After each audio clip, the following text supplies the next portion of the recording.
जय हिंद दोस्तों। क्या कभी आपके मन में ये ख्याल आया कि हमारी पृथ्वी जो है इतनी गतिशील है फिर भी हमको थोड़ा भी असर ही नहीं होता कुछ। इतना तेजी से आपको पता होगा सूरज का चक्कर लगा रही है ना, अपना जो उसका अक्ष है वहां पे भी ऐसे घूर्णन कर रही है, इतनी तेज स्पीड में है फिर भी हमको थोड़ा भी असर नहीं होता।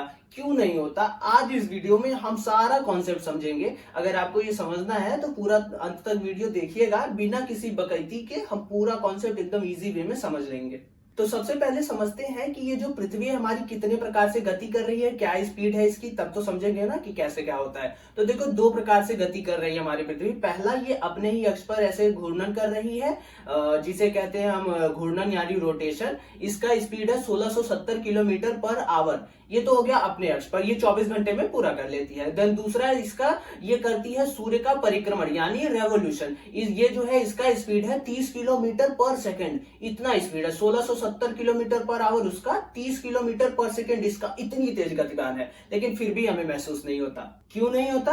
तो उसके 4-5 रीजन है, आइए समझ लेते हैं। तो देखो, सबसे पहला रीजन तो ये है कि जो हमारे पृथ्वी का गति है, जिस गति से वो ऐसे परिक्रमा कर रहा है, तो वही गति तो हमारा भी होगा ना। क्यों? जैसे हम गाड़ी में बैठे रहते हैं किसी गाड़ी में, तो जो गाड़ी का स्पीड है, चूंकि हम भी गाड़ी में बैठे हैं तो हमारा भी स्पीड वही होगा, चाल। तो चूंकि पृथ्वी का जो चाल है वो भी उतना है, हम भी पृथ्वी पर है तो हमारा भी उतना होगा। ये तो सेम सेम हो गया, तो ये भी एक रीजन हो गया। देन दूसरा रीजन ये हो गया कि जो पृथ्वी है ना, ये जो गति कर भी रही है ये एकदम समान चाल से चल रही है। 1670 किलोमीटर पर आवर की गति से अगर घूर्णन कर रही है तो वो उतने से ही कर रही, एकदम सेम से, ना कम ना ज्यादा। और 30 किलोमीटर पर सेकंड की गति से अगर उसका परिक्रमा कर रही है सूर्य का, तो उसी से कर रही, ना कम ना ज्यादा, तो एकदम समान है, जिस कारण भी हमें महसूस नहीं होता। देन तीसरा एक कारण और है, गुरुत्वाकर्षण। आपको पता होगा कि हम पृथ्वी पर ऐसे चिपके हुए हैं जो हमें खींच लेता है, बार बार पृथ्वी से हमें बाहर नहीं जाने देता, गुरुत्वाकर्षण।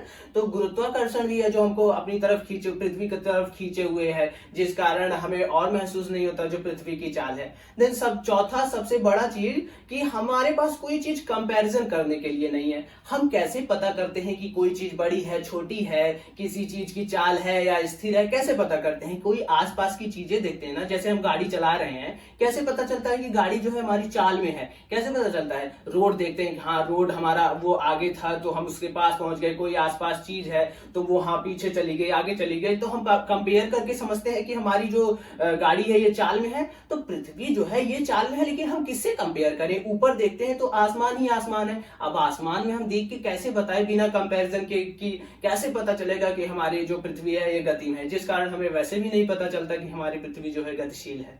तो यही 4-5 कारण थे जिसके कारण हमें ऐसा नहीं महसूस होता कि हमारी जो पृथ्वी है गतिशील है, गतिशील होने के बावजूद भी। आई होप आप समझे होंगे, मैंने एकदम इजी वे में सारा कुछ समझाया। मिलते हैं अगली वीडियो में। जय हिंद।